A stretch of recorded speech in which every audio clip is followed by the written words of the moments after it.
Hey students of religion, it's Dr. Lloyd-Moffett here at our house in Oregon, which is a roundhouse, which is kind of fun and unique. And I am wanting to talk now about how I think religion has changed, in fact, in the last 50 years or so. How is it different? And how your religious world is so different from the religious world in which your grandparents or maybe great-grandparents grew up in. So let me try to break down how religion has changed over time. So, 3 trends. First is a rise in just our exposure to religions. Historically speaking, people were not exposed to very many religious forms. That is to say, if you grew up in Greece 500 years ago, 99% of the people that you met were Greek Orthodox.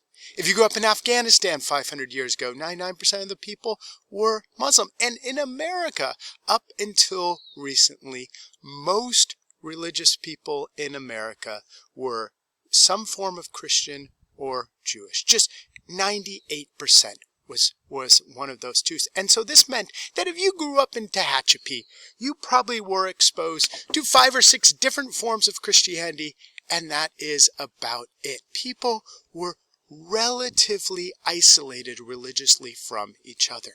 But how that has changed.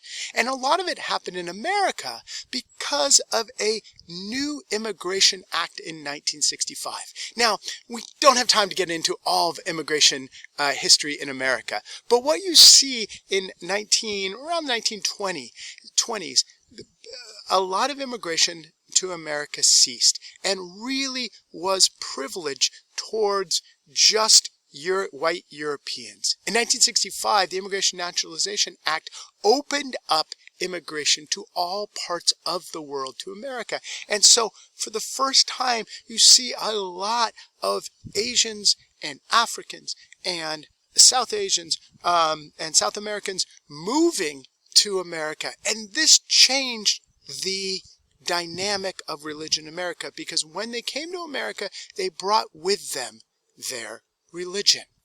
And so Americans today are exposed to more religious forms than any time previously in any other place in America. Virtually every religion in the world is practiced somewhere here in America. And so there's not just Buddhism in LA, but there is on any given week over 100 different forms of Buddhism practiced in LA today. For the first time in Buddhist history, all forms of Buddhism, more or less, are being practiced in one place at the same time. And I like to point out, as we'll see in our 3rd case study, that California is the most religiously diverse place the planet has ever known.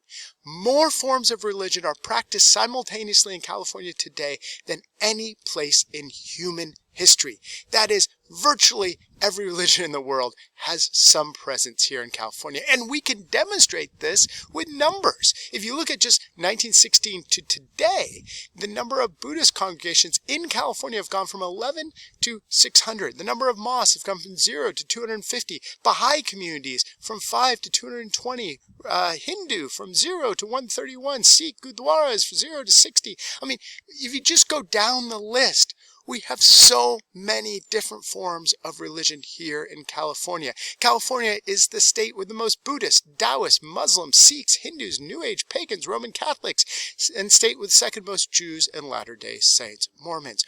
We live this diversity. And this means that if you grew up in Tehachapi today, yes, there are still a lot of churches, but there are also people practicing Islam, Sikhism, Hinduism, and so many different traditions.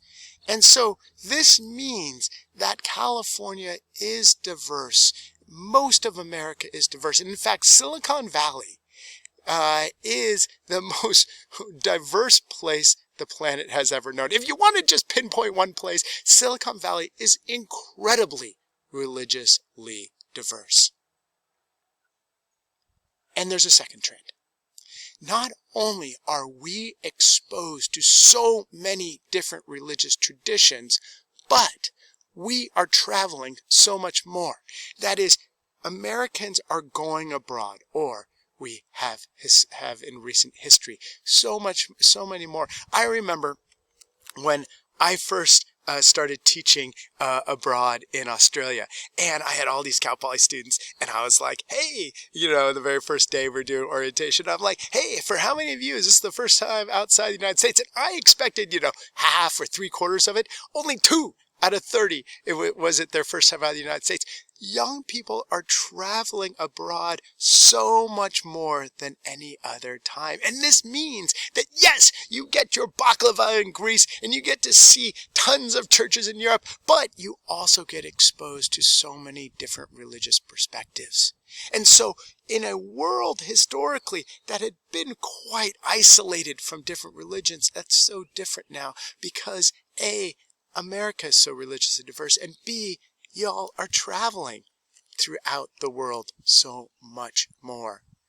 Just look at the number of Americans traveling abroad has gone up so much. And if you look at international travel to the U.S., that too has been expanding greatly. And this means that if you just go up the Big Sur coast, you will see virtually every religious perspective being practiced somewhere on the coast. I mean, it is amazing. And so to conclude this all, we want to point out that America and your experiences, especially young people, are confronting so many different religions in a way that was really odd in previous generations. Yeah, if you grew up in India 500 years ago, you would have Hindu, Muslims, Sikhs, and you'd have others, but it would be a relatively stable group of people. Nowhere in the world is like America now, that we are exposed to so many different religious traditions, especially on the West Coast. But not only have the number of religions that are known to the world being practiced simultaneously here in America, but also we can't forget about the new religions. So new religions like Pastafarianism, the Church of the Flying Spaghetti Monster. Now we've had 2 American civil servants take their oath of office with a colander on their head and their hand on pasta. We have new religions like in Sweden. You see copyism as a religion. That is the sacred act of copying music. Their sacred symbol is Control-C, Control-V. Now, if you are part of the evil Apple world, that might not make sense to you. But if you're in the Windows world, Control-C, Control-V is copy and paste. That has become a sacred act. Or Jediism. In 2010, they did a poll in the UK, and Jediism, that is, use the Force, Luke, as a religion, was the 3rd most popular religion in the UK. Not to be confused with Vanuatu, the Prince Philip movement that worships Prince Philip, that is the Queen Mum's husband, as a living god. Now, all this is to point out, when you combine new religions out there and all the diversity you see, especially in America, being practiced, we are exposed to so many different religions than the past. Now, I think there's a rise of a correlative movement because of this exposure to religious diversity, pluralism, globalization of religion, and that is the rise of bunker religion. The rise of bunker religion is the idea that in order to protect our children from being exposed to the temptation of various religions, we need to place them in a bunker. That is not a literal bunker, but the idea that their entire world is defined by their religious perspective. And so this might be, sort of a Roman Catholic bunker where everything in your world is Roman Catholic. All your friends are Roman Catholic. All your news sources are Roman Catholic. All your friends and social circles are Roman Catholic.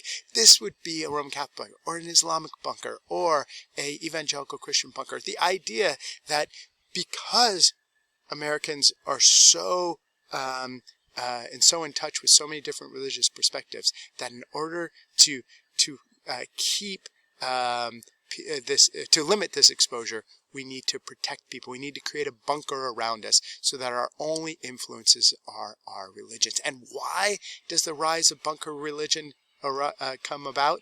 Because what has changed in the last 50 years is the number of religious perspectives that we are exposed to on a day-to-day basis, both traditional religions and new religions. So I think the first and most important trend is the idea that we are exposed to so many different religions. Religious pluralism is now a fact of everyday life for most of us.